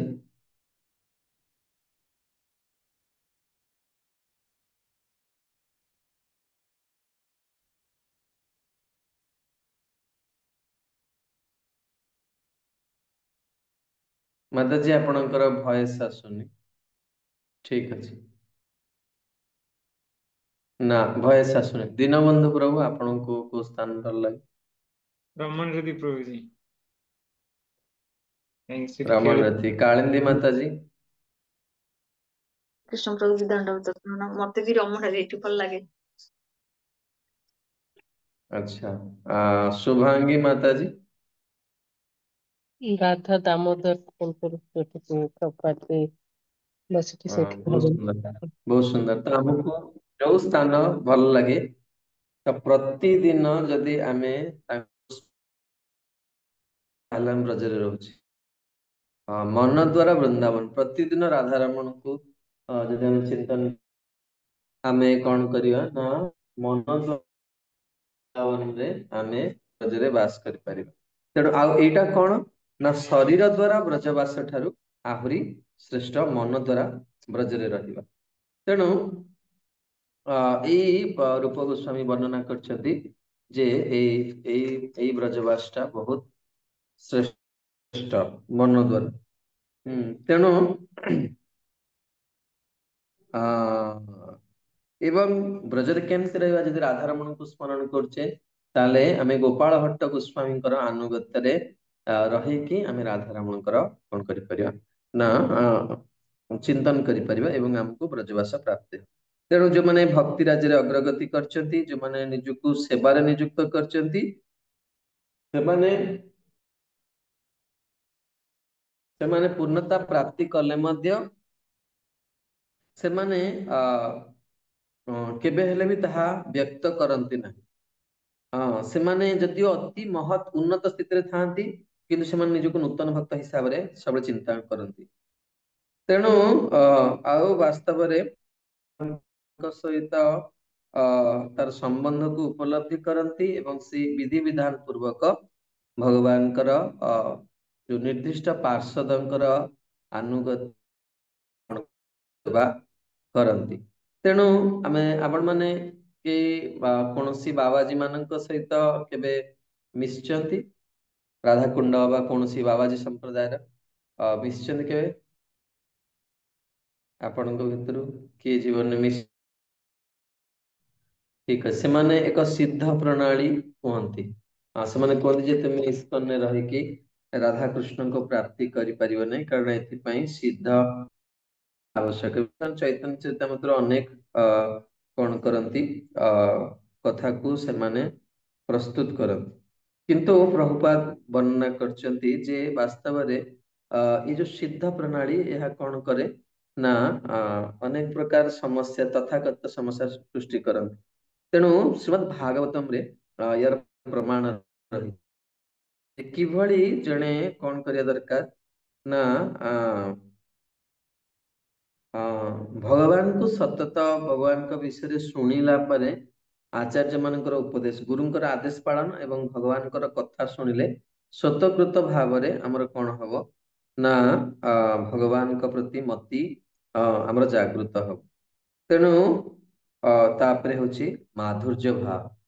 ତେବେ ଆପଣ ମାନଙ୍କ ଭିତରୁ କେତେ ଜଣଙ୍କୁ ମାଧୁର୍ଯ୍ୟ ରସ ଲାଗେ? ମାଧୁର୍ଯ୍ୟ ରସ ଭଲ ଲାଗେ ହ୍ୟାଣ୍ଡ ରେଜ କଲେ। କେତେ ଜଣ ଭିତରୁ କେତେ ଜଣଙ୍କୁ ମାଧୁର୍ଯ୍ୟ ଭାବ ଭଲ ଲାଗେ? ହୁଏତ ଆମେ ବର୍ତ୍ତମାନ ବହୁତ ବହୁତ ନିକୃଷ୍ଟ ସ୍ଥିତିରେ ଅଛେ କିନ୍ତୁ ଆମକୁ ମାଧୁର୍ଯ୍ୟ ଭାବ ଭଲ ଲାଗେ ଶୁଣିବାକୁ। ଆଚ୍ଛା ଯୋଉମାନଙ୍କୁ ଭଲ ଲାଗେ ସେମାନଙ୍କ ପାଇଁ ଏଇ ଟପିକ ଆରମ୍ଭ ହେଲା ଏବଂ ଏହା ବହୁତ ରସମୟ ବ୍ୟାଖ୍ୟା ବଡ ସାବଧାନ ସହିତ ଶୁଣିବେ। ବର୍ତ୍ତମାନ ପର୍ଯ୍ୟନ୍ତ ଯାହା ଚର୍ଚ୍ଚା ହେଲା କାହାର କିଛି ପ୍ରଶ୍ନ ଅଛି? ସସ୍ମିତା ମାତାଜୀ ଆପଣଙ୍କର କିଛି ପ୍ରଶ୍ନ? हरे कृष्ण प्रभु जी दंडवत प्रणाम। नहीं प्रभु सेमती किछ नहीं। ଆଚ୍ଛା ଠିକ ଅଛି। ତେଣୁ ଏଇ ମାଧୁର୍ଯ୍ୟ ଭାବ କଣ ନା ଜଣେ ବ୍ରଜର ଗୋପୀ ମାନଙ୍କ ଆନୁଗତ୍ୟରେ ବା ରାଣୀ ମାନଙ୍କର ଆନୁଗତ୍ୟରେ ଭକ୍ତି ଆଚରଣକୁ ମାଧୁର୍ଯ୍ୟ ପ୍ରେମ ଏବଂ ମାଧୁର୍ଯ୍ୟ ଭାବକୁ ଦୁଭାଗରେ ହଉଛି ପରୋକ୍ଷ ଆଉ ଗୋଟେ ହଉଛି ପ୍ରତ୍ୟକ୍ଷ। ଆପଣ ମାନେ ଏଟା ଲେଖି ରଖିବା ଦରକାର। ଦି ପ୍ରକାର ପ୍ରତ୍ୟକ୍ଷ ହଉଛି ଦ୍ୱାରିକାର ରାଣୀ ମାନଙ୍କର ଆନୁଗତ୍ୟରେ ରୁକ୍ମିଣୀ ସତ୍ୟଭାମା ଏବଂ ପରୋକ୍ଷ ହିସାବରେ ବ୍ରଜଗୋପୀ ମାନଙ୍କୁ ଅନୁସରଣ କରିବାକୁ ପଡିବ। ଏବଂ ଯାହାକୁ କେଳି ବୋଲି କୁହାଯାଏ।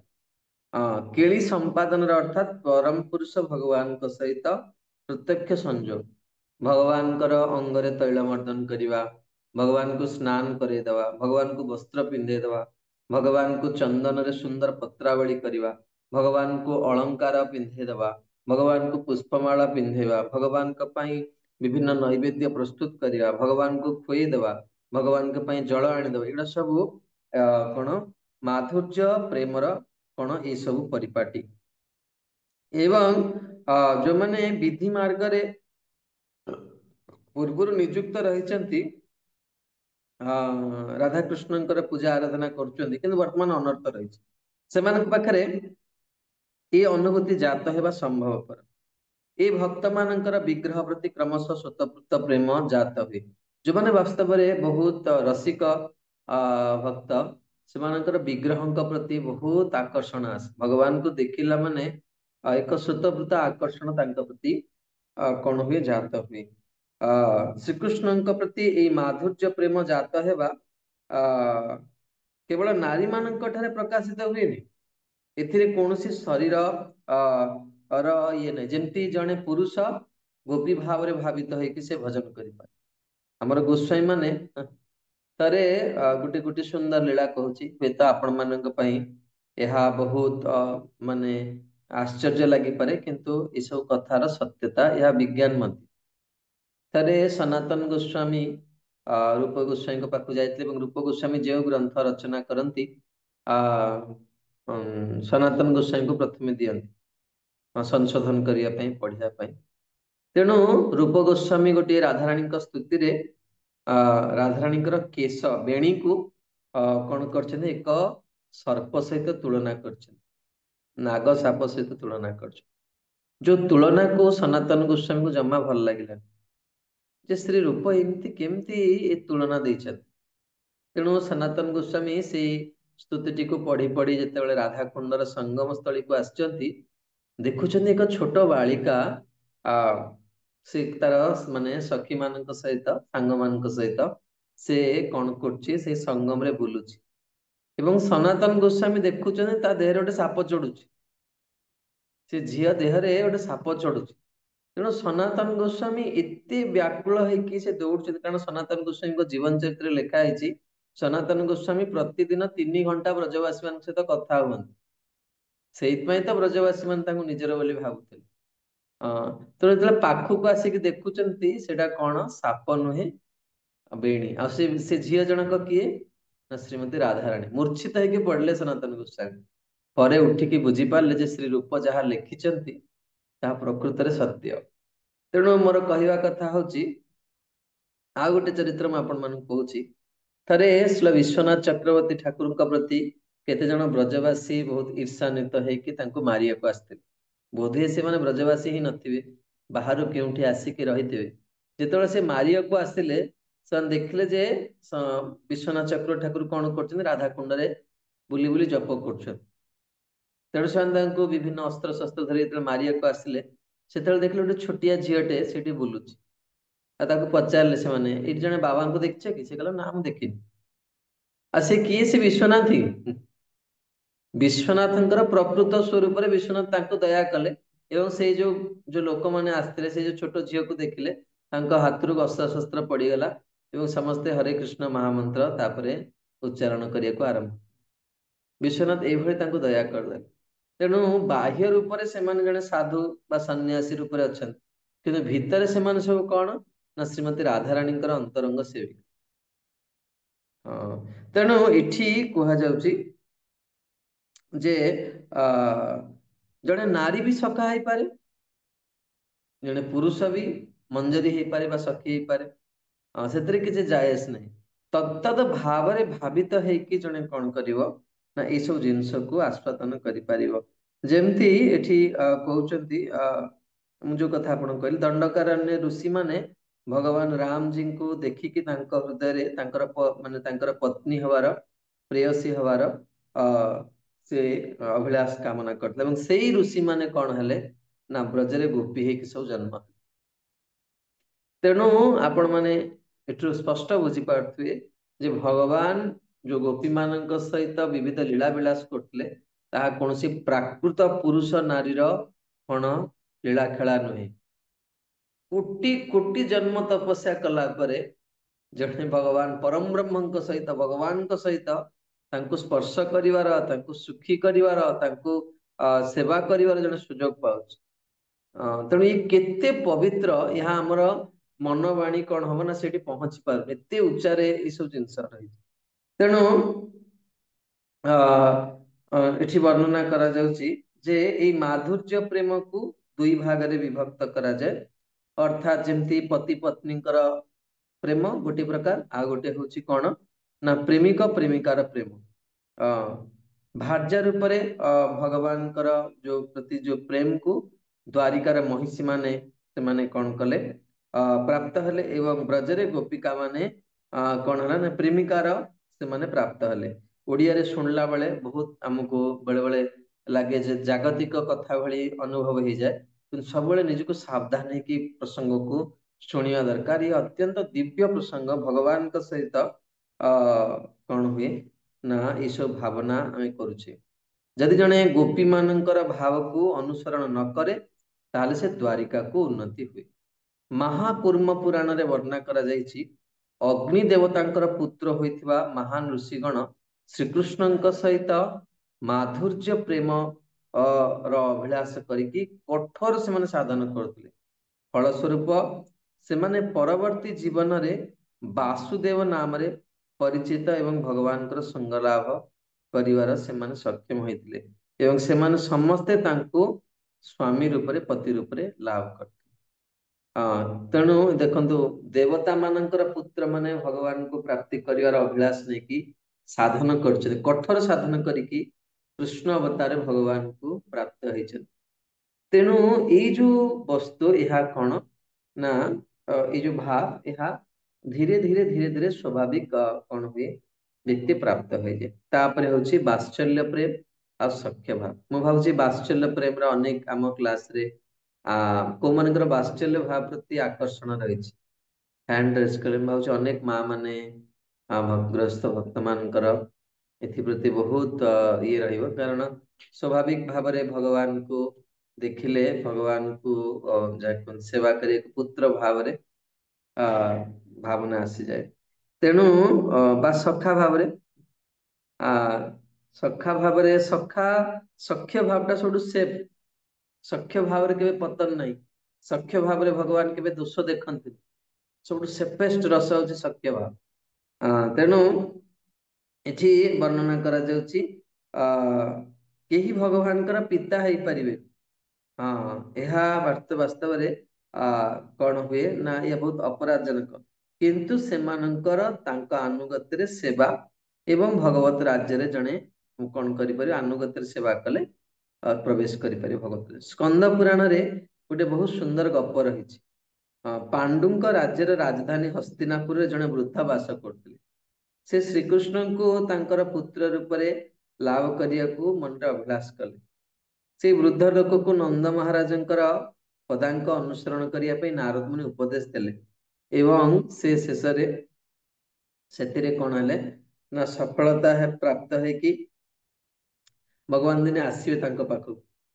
ଆଉ ଆସିକି କଣ କରିବେ ନା ସେଇ ଯେମିତି ନନ୍ଦ ମହାରାଜଙ୍କୁ ସୁଖ ପ୍ରଦାନ କରନ୍ତି, ତାଙ୍କୁ ମଧ୍ୟ ଭଗବାନ, ଏ ତ ବହୁତ ବହୁତ ବିସ୍ତୃତ ଚରିତ୍ର, ତାଙ୍କୁ ସବୁ ସୁଖ ପ୍ରଦାନ କରିବେ। ନାରାୟଣ ବିହସ୍ତବରେ ପ୍ରାର୍ଥନାରେ ଏକ ଉକ୍ତି ରହିଛି, ଯେ ଭଗବାନଙ୍କୁ ନିଜର ସ୍ଵାମୀ, ସଖା, ପିତା ବା ଶୁଭକାଂକ୍ଷୀ ବୋଲି ଚିନ୍ତା କରୁଥିବା ବ୍ୟକ୍ତିଗଣ ପ୍ରତ୍ୟେକଙ୍କର ନିରନ୍ତର ପୂଜ୍ୟ ଅଟନ୍ତି।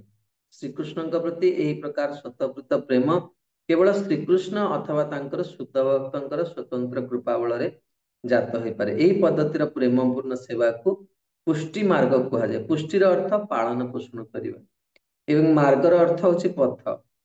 ଏଇ ଭାବର ବିକାଶ ଉଚ୍ଚତମ ମାନର ଭକ୍ତି ଭାବକୁ ବୃଦ୍ଧି କରାଏ ଏବଂ ପାଳନ ପୋଷଣର ଅର୍ଥାତ୍ ପୁଷ୍ଟି ମାର୍ଗ। ବୈଷ୍ଣବ ଧର୍ମର ବିଷ୍ଣୁ ସ୍ୱାମୀ ସମ୍ପ୍ରଦାୟ ଅନ୍ତର୍ଗତ ବଲ୍ଲଭ ସମ୍ପ୍ରଦାୟରେ ଏହି ପୁଷ୍ଟି ମାର୍ଗରେ ଶ୍ରୀକୃଷ୍ଣଙ୍କୁ ଆରାଧନା କରନ୍ତି।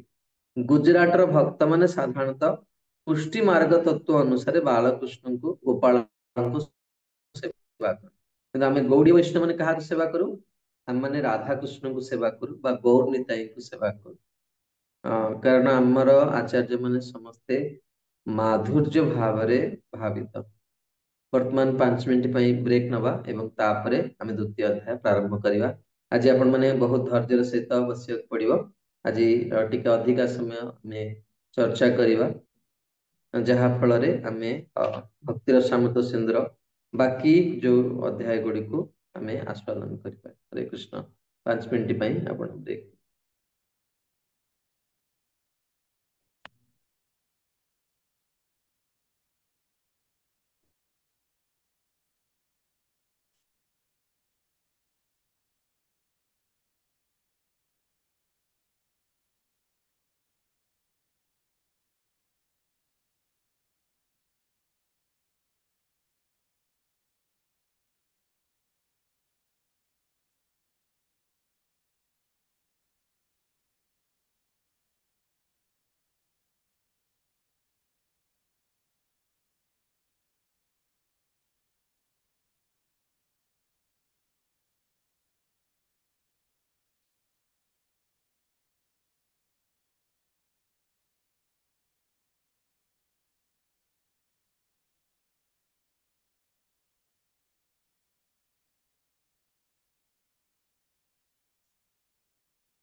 हरे हरे कृष्ण हरे हरे हरे राम कृष्ण हरे हरे हरे राम राम हरे कृष्ण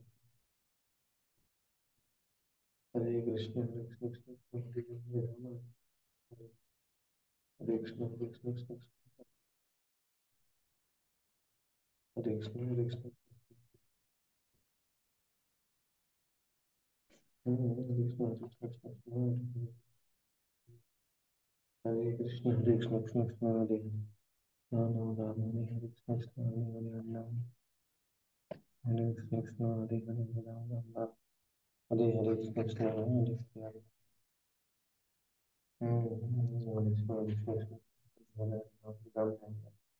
हरे हरे कृष्ण हरे हरे राम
हरे कृष्ण कृष्ण कृष्ण हरे हरे, हरे राम राम राम हरे हरे।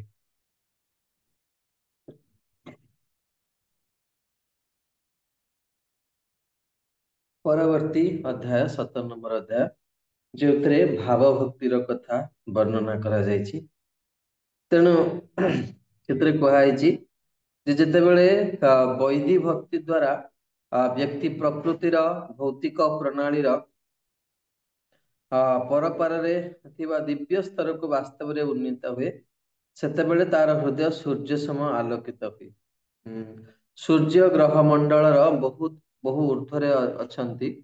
ତେଣୁ ଜଣେ କୌଣସି ପ୍ରକାର ମେଘ ବା କୁହୁଡି ଦ୍ୱାରା ଆଚ୍ଛାଦିତ ହବାର ତାଙ୍କର କଣ ରହିଛି, ମାନେ ସେଥିରେ ଶଙ୍କା ନାହିଁ। ତେଣୁ ଯେତେବେଳେ ପବିତ୍ର ହୃଦୟରୁ ଭାବ ବିଭୋର ପ୍ରେମର ବିଚ୍ଛୁରଣ ହୁଏ, ତାହା ସୂର୍ଯ୍ୟ ରଶ୍ମି ଠାରୁ ମଧ୍ୟ ଅଧିକ ଉଜ୍ଜଳ।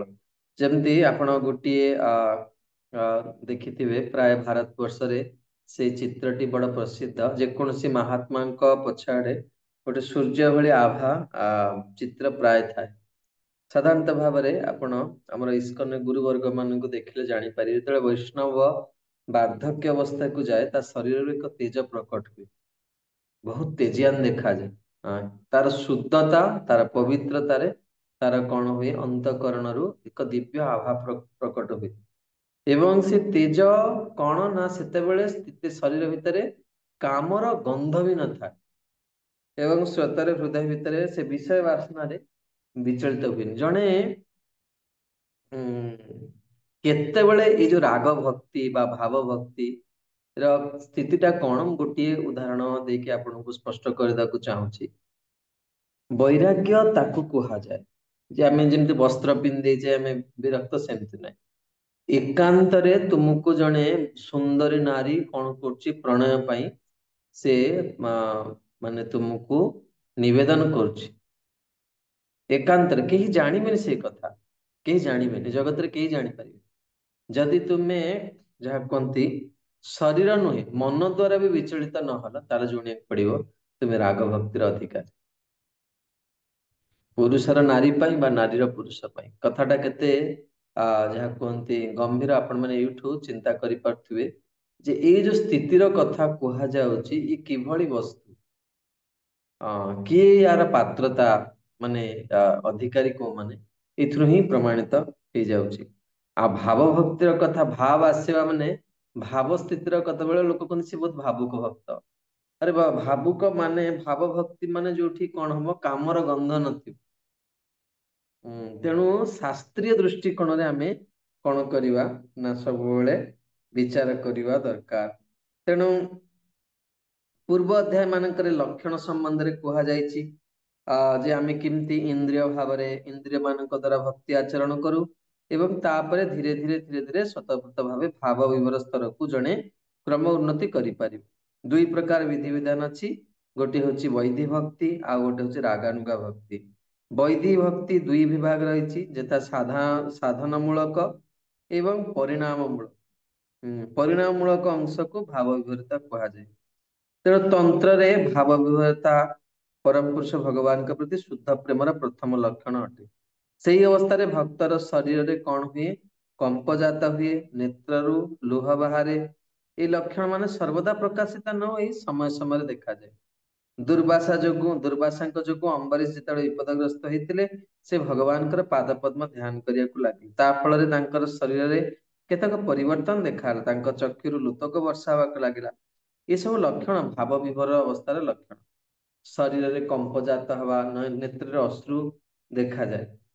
ଭାବ ବିଭୋର ଲକ୍ଷଣ ମାନଙ୍କର ବହିଃପ୍ରକାଶ ମନ ଭିତରେ ରୁହେ, କିନ୍ତୁ ଏଇ ଭାବ ବିଭୋରତା ଅବ୍ୟାହତ ଯେତେବେଳେ କଣ୍ଟିନ୍ୟୁ କରିବ, ସେ ସ୍ଥିତିକୁ ସମାଧି କୁହାଯାଏ।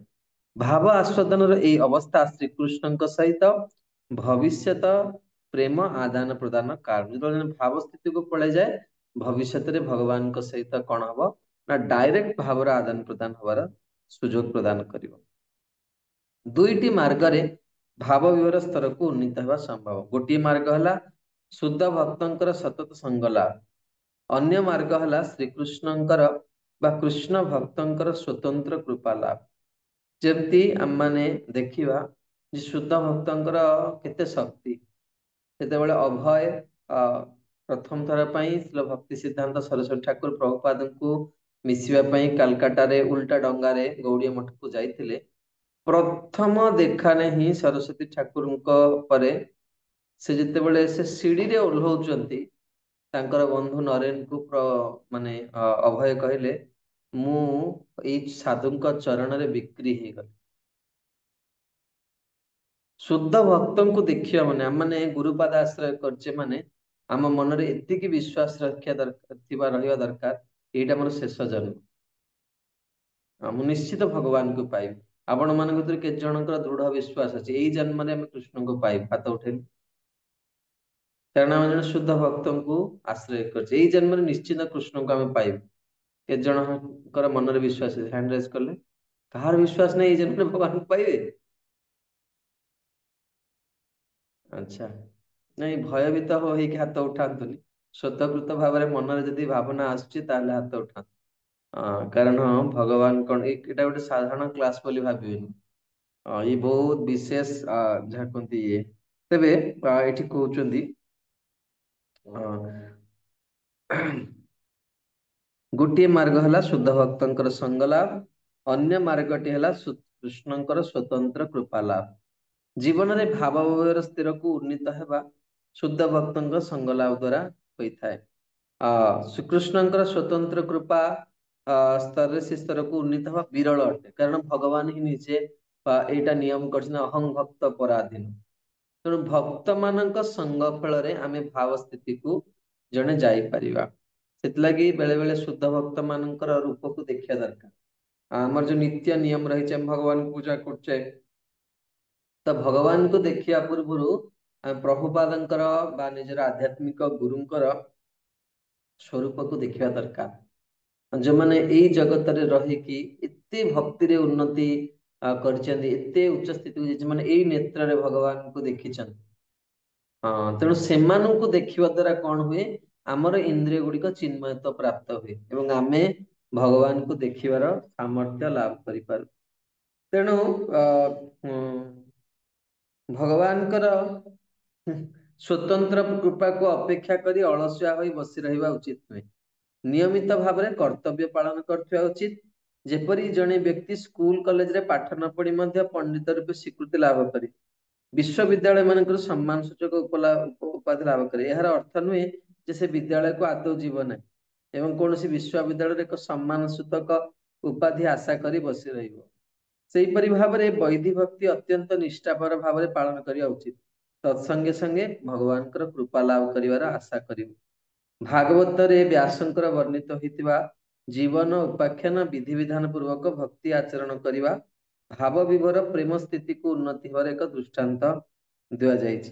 ନାରଦ ତାଙ୍କର ପୂର୍ବ ଜନ୍ମର ବୃତ୍ତାନ୍ତ କହିଛନ୍ତି, କିପରି ଭାବରେ ସେ ପ୍ରେମ ସ୍ଥିତିକୁ ଉନ୍ନତି ହେଲେ, କିଭଳି ସେ ଯାହା କୁହନ୍ତି ଚାତୁର୍ମାସ୍ୟା ସମୟରେ ସାଧୁ ମାନଙ୍କର ସେବାରେ ନିଯୁକ୍ତ ଥିଲେ, ନିଜ ମାଙ୍କ ଆନୁଗତ୍ୟରେ ଏବଂ ତାଙ୍କର ଆଜ୍ଞାକୁ ମାନେ ତାଙ୍କର ଆଦେଶ ମାଗିକି ସେଦିନ ତାଙ୍କର ଉଚ୍ଛିଷ୍ଟ ପାଇଥିଲେ, ଯାହା ଫଳରେ ତାଙ୍କ ହୃଦୟରେ ପ୍ରେମ ଲକ୍ଷଣ ଭକ୍ତି ପ୍ରାପ୍ତ ହେଲା। ଏହା ମଧ୍ୟ ଆମ ମାନଙ୍କ ଜୀବନରେ ଭକ୍ତି ଜୀବନରେ ଅଗ୍ରଗତି କରିବାର ଏଇଟା ଯୋଉ ବୈଷ୍ଣବ ମାନେ ଆପଣଙ୍କର ନିକଟରେ ଅଛନ୍ତି, ଯୋଉମାନେ ବହୁତ ସୁନ୍ଦର ଭାବରେ ଭକ୍ତି କରୁଛନ୍ତି, ଆପଣ ମାନେ ତାଙ୍କ ଘରକୁ ଡାକିବେ, ପ୍ରସାଦ ଦେବେ ଏବଂ ତାପରେ ସେମାନେ ତାଙ୍କର ଉଚ୍ଛିଷ୍ଟ ବି ପାଇପାରିବେ, ତାଙ୍କର ଚରଣ ଧୌତ କରିପାରିବେ, ତାଙ୍କୁ ପୁଷ୍ପମାଳ ଚନ୍ଦନ ଆଦି ଅର୍ପଣ କରିପାରିବେ। ଏହା ଦ୍ୱାରା ଆମେ ବି ଭକ୍ତି ପ୍ରାପ୍ତ କରିପାରିବା। ତେଣୁ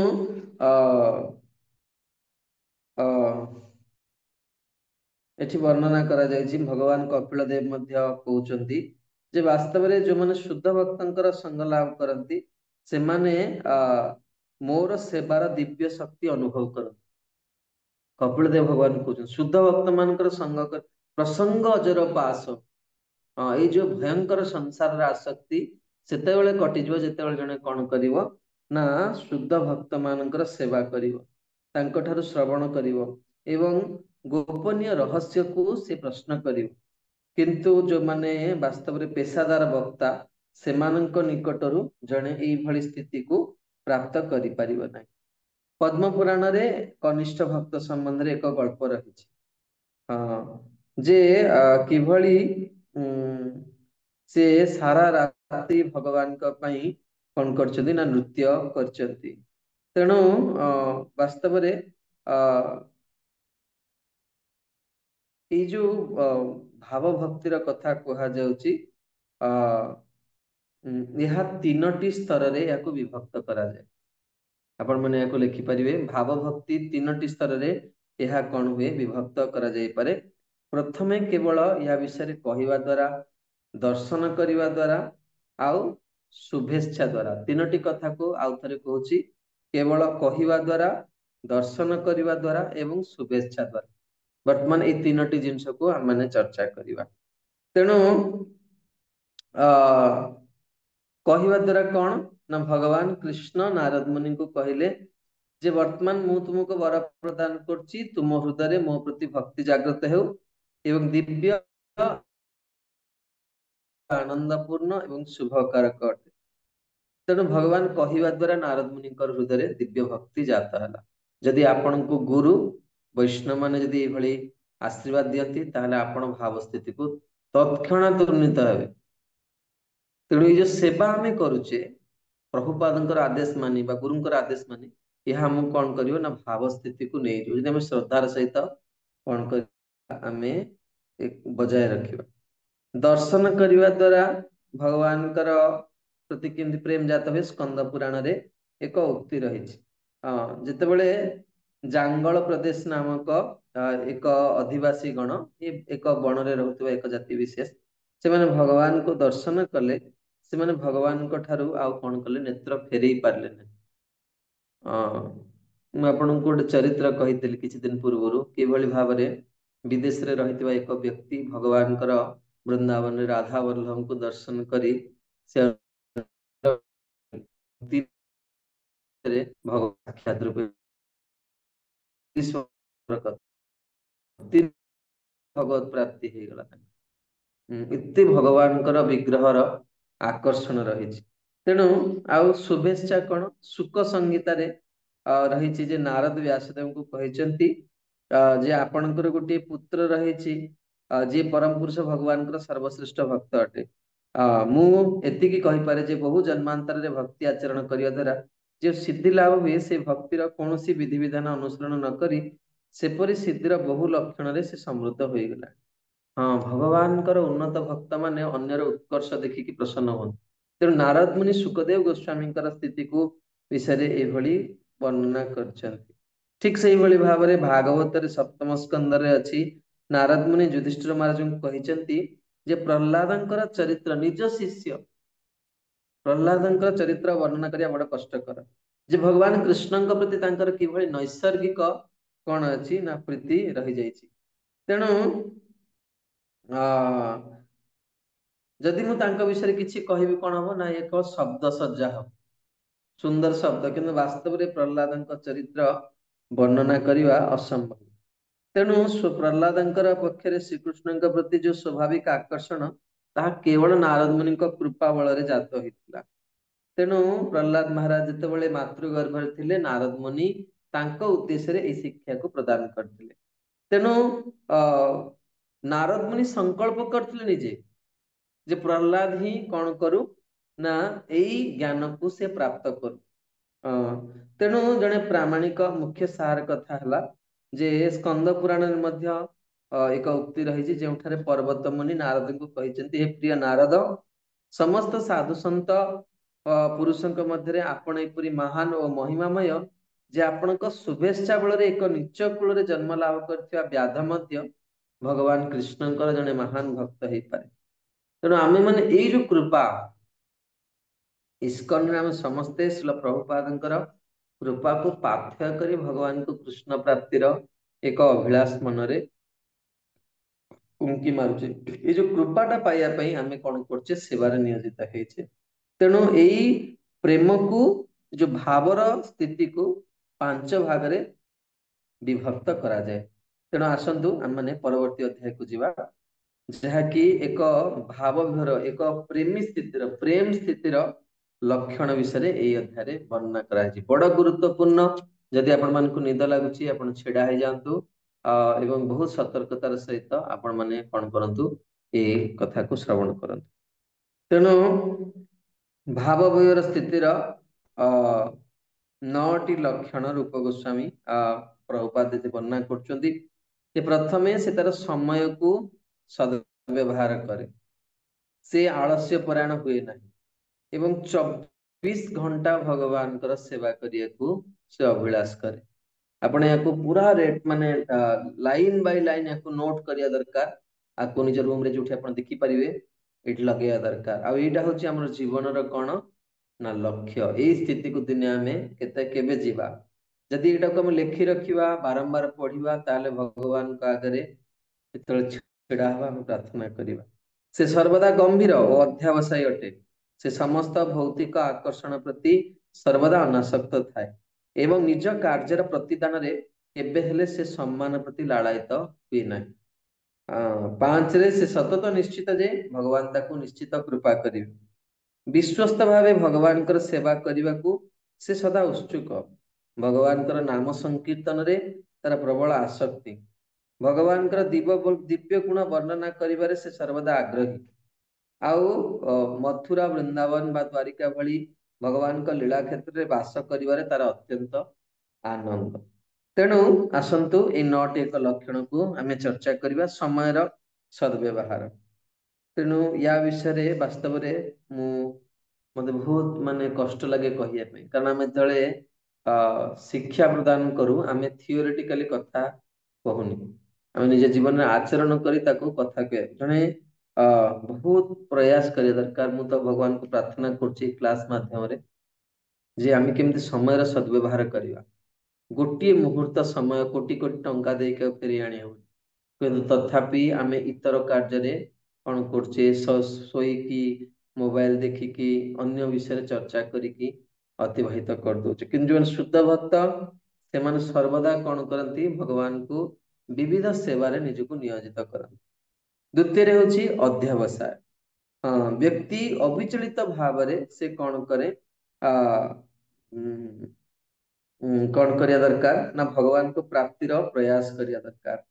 ଯେମିତି ଅନେକ ଉଦାହରଣ ରହିଛି। ମହାରାଜ ପରୀକ୍ଷିତ କିଭଳି ତାଙ୍କର ଯୋଉ ମୁହୂର୍ତ୍ତରେ ଶୁଣିଲେ ତାଙ୍କୁ ଅଭିଶାପ ମିଳିଛି, ପ୍ରଥମେ ରାଜକୀୟ ବସ୍ତ୍ର କାଢିଦେଲେ ଏବଂ ସବୁ ନିଜର ପୁତ୍ର ମାନଙ୍କୁ ମାନେ ରାଜ୍ୟର ମାନେ ସବୁ ମାନେ ସମ୍ପତ୍ତିର ଭାଗ କରିକି ସେ ଗଙ୍ଗା କୂଳକୁ ପଳେଇ ଆସିଲେ ଆଉ ଋଷି ମାନଙ୍କୁ ଆଶୀର୍ବାଦ ମାଗିଲେ, ଆପଣ ଦୟା କରନ୍ତୁ ଯାହା ଫଳରେ ମୁଁ କୃଷ୍ଣଙ୍କୁ ପ୍ରାପ୍ତି କରିପାରିବି।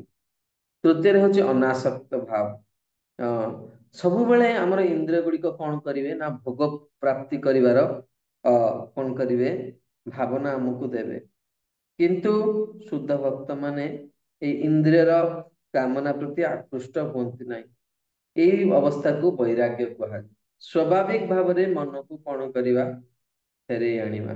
କେବେ ଜୀବନରେ ଏଇ ସ୍ଥିତି ଆସିବ ଯେତେବେଳେ ସ୍ୱାଭାବିକ ଭାବରେ ଆମର ଏଇ ବିଷୟ ପ୍ରତି ମନର ବୈରାଗ୍ୟ ଆସିବ, ସ୍ୱାଭାବିକ ଭାବରେ ବିନା ପ୍ରୟାସରେ।